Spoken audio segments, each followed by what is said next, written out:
अमित राय रसलपुर, अमित राय रसलपुर, अमित राय रसलपुर।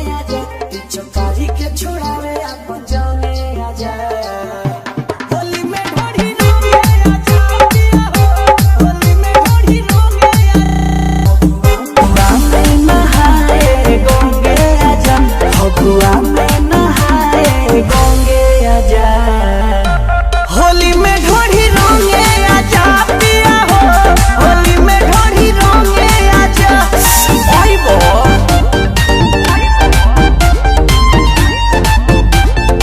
होली है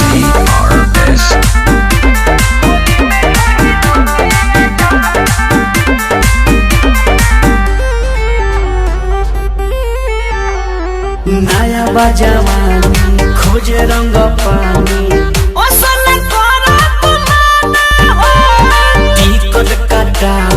बात जो निकालो सुखे पूरा खजाना हो।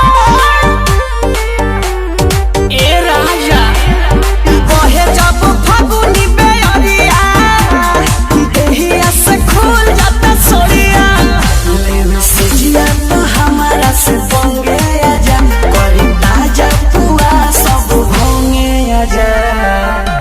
होली में ढोढ़ी रोंगे आजा पिया हो, होली में ढोढ़ी रोंगे आजा। आओ ना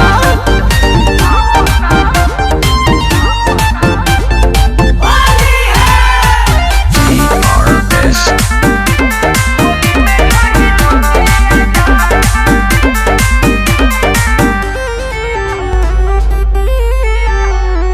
मानो कहना ये हो सजना हो जाता गलिया गुलाल हो।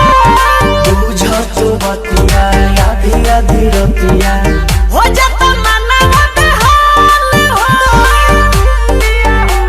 के लगो आवा आवा हाली राजू राजा लेवे लमे हो से माजा चढ़ल